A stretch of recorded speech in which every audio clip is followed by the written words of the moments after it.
Now they say that talent never gets its due. But there is one actor here who's pushed for it over the years. It's been a decade and she's made sure that her talent has gotten its due. Hello and welcome, Huma. How are you doing? I'm good. Thank you so much for your sweet, kind words. And congratulations on completing a successful decade in the industry. What has been the biggest learning so far? Biggest learning? Many learnings actually. Many learnings. Okay. Tell us one thing, what to do that you learned and what not to do. What did you learn? I hate these don't do this, do that because I don't know anything. I'm still figuring my way around and it doesn't feel like 10 years. It just feels like, just like that. But I feel like, I think if I would have to give some advice to my younger self, just chill. Like, you know, it will work itself out. Like, don't work yourself up so much. Don't agonize over it. Don't agonize over good choices or bad choices. Don't agonize over failure or success because it's very transient. Work on building your skill set as a human being, as an actor, because that's what's going to sustain you in the long game. A 100 crore film or a super hit show or a crossover film, I mean, these things will come and go, and so will, I mean, people will write great things about you and then not so many great things about you. But there is a part of you that's beyond success and failure. Like, working on that. That's very sound advice. That's not like a decade old. Yeah, that's like half a century old in the industry. I'm an old advice. soul, you know, like I should have been born in the 50s. You should say something more controversial. Like what? I don't know. People are enough controversies happening, Baba. I don't want to be one more controversy. Muh kholo to controversy. Yeah, that's true. Let somebody sound nice and wise and poised and elegant. That's okay. Playing safe with your words, but not playing safe with your film choices. Not at all. And that's what's important, right? Correct. Abhi log interviews zyada dete hain, kaam karte hain. And look at you, just this year, I was watching, you have a great year. Last year, you had Army of the Dead, but this year, you have Mithya, you had Maharani season 2. Last year, you had Maharani. I had Valimai, I had Gangubai song. Yeah, you had Gangubai. Then you have Monica, Oh My Darling as well coming up. You have Tarla Dalal coming up as well. Oh, we don't have, so right now, I mean, of course, after season 2 Maharani, I have Double XL. Monica, Oh My Darling, and Tarla maybe early next year. Okay. And Puja Meri Jaan. But it's all coming out one after another. I've just been working. I have no life. I wake up, I go to the gym, I go to set, and that's all I do. And you clearly love it, and the audience is loving you back. I love it. I wouldn't have it any other way. But initially, Huma, when you came on to OTT, be it with Maharani or with Monica, Oh My Darling, were you ever resistant to OTT? Many successful or big actors have been, you know, very resistant to OTT. In fact, I'm glad you asked this question. I was the first one to do OTT, one of the first one. I was the first girl in the country to headline my own show called Leila in 2018, was it? 18? Yeah, on Netflix. On Netflix, and I was the first girl to headline a show, and this is a time when, you know, OTT was just about coming into India, but I knew I was watching a lot of content on HBO or Hulu and being like, amazing, this is, oh my god, so cool, and I knew that trend would sort of come to India.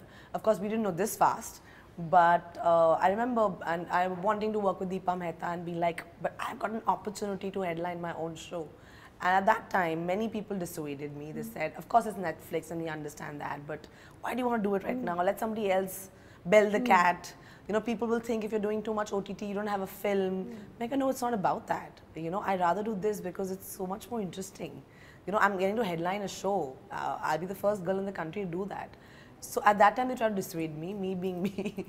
I went ahead and did it. Yeah, that was such a good show based on Prayag Akbar's book, and it was about these dystopian future. Correct. And yeah, you really were carrying that show all the way through. And today I feel so happy that today I've got an opportunity to do a Maharani season 1 and season 2, and so many other women, colleagues of mine, are, you know, right now headlining shows and series and films on the OTT platform. So it kind of feels cool to be the first one to bell the cat. Yeah, you did.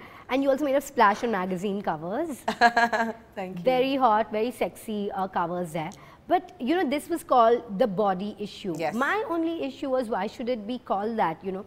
To me, you are a conventionally attractive woman. Very. Yeah. So why should we? Yeah. So why should it be a body issue and not just the beauty issue? If you I don't know. That's an editorial question to be asked. So I'm not the right person to answer that. But I think what they were doing is that just bodies. So if it was me, there were some other people on subsequent, I think, months. So see, I'll tell you, the conversation on women bodies is never ending. Never ending. Everybody has an opinion on what we should wear, how should we look, should we have curly hair, straight hair, how fair should you be, how thin should you be, da da da da. It never is ending. And I think, for me, what I love about that cover is that it is so powerful and strong and unfiltered and strong, you know, as opposed to, because I think we like to see women in a more feminine stroke, delicate light. Slender way, in a more... I don't know, and I'm like, but who says that only that is attractive? Yeah. You know, attraction comes in all sorts and forms, and like you said, I'm very attractive. Yeah, of course. And you know, now we are talking about, you know, whatever, being inclusive and all of that. But are you seeing that translate in the industry, or is there still pushback, and do people only still want whatever is the industry standard? I'm not going to say conventional yet, right? Industry standard or whatever. But my point is, who made the standard? Exactly. You know? I think the more women will have working behind the camera, the more you'll see this kind of inclusion happen.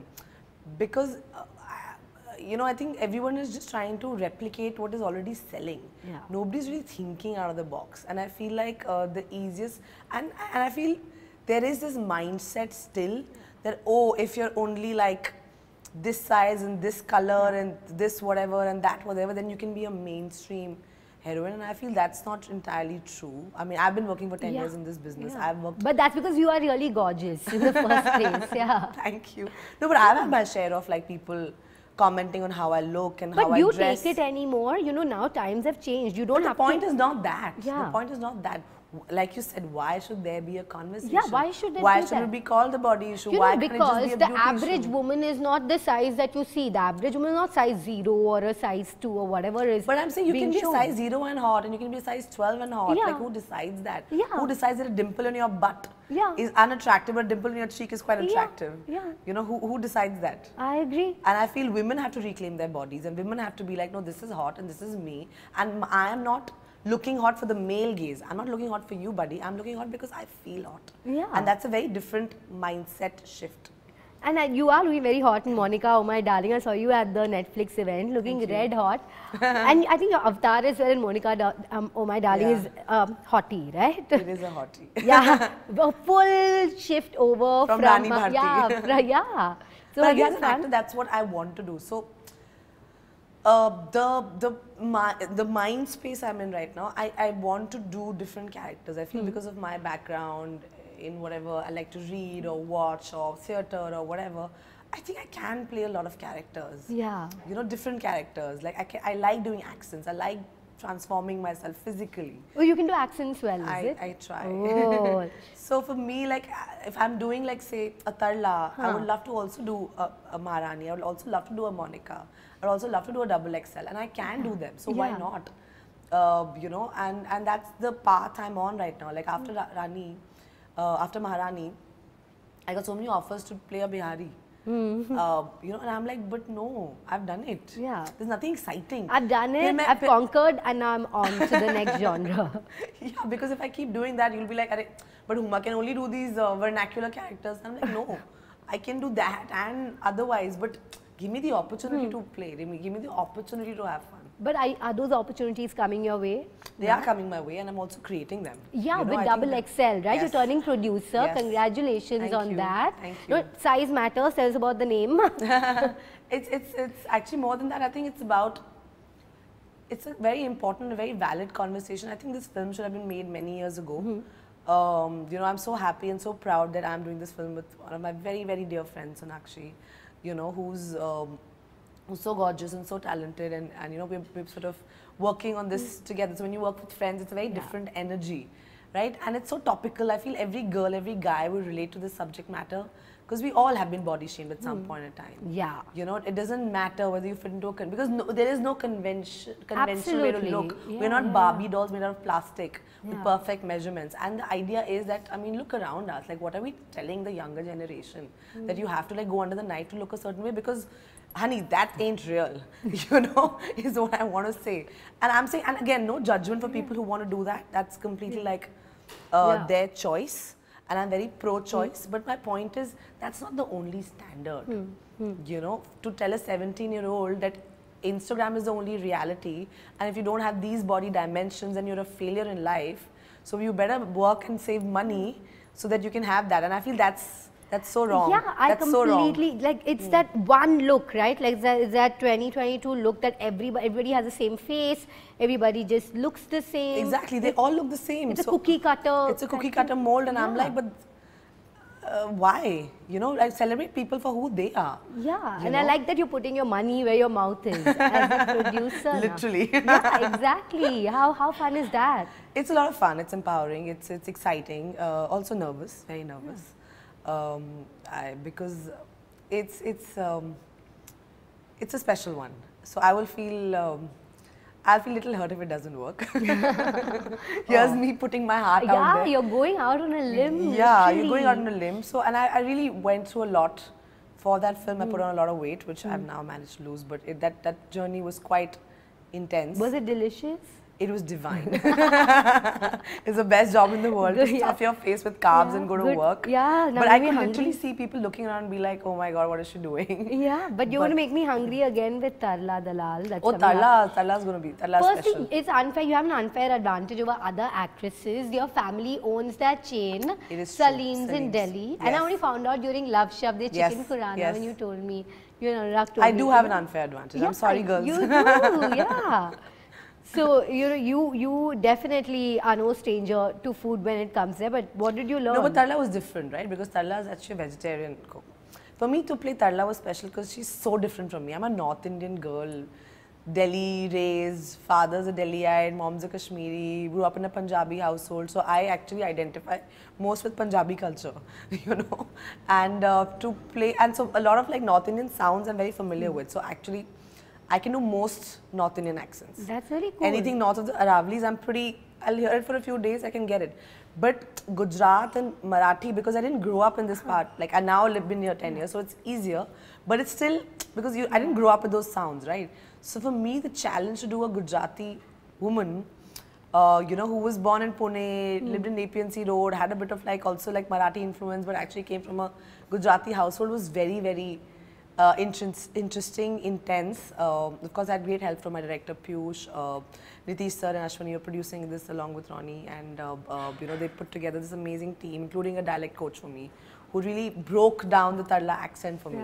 So we've tried to do something interesting. I hope it is well received. Yeah, I know I'm going to be eating before I go to watch that. So we spoke about everything that's come, right? But there's so much I've not spoken about what you've done over these 10 years. You were one of the first actors, I think, to do like a part in a film in the South. You worked alongside Rajnikant, and of course opposite Ajit in Valimai earlier this year. It's massive, the kind of love that you've received from there. You went to Hollywood, you did Viceroy's Horse, you did Army of the Dead.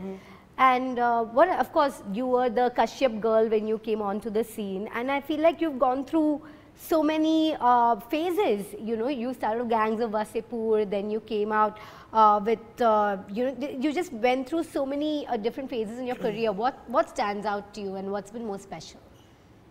Wow. When you say put that in perspective, no, I think I just don't like being boxed.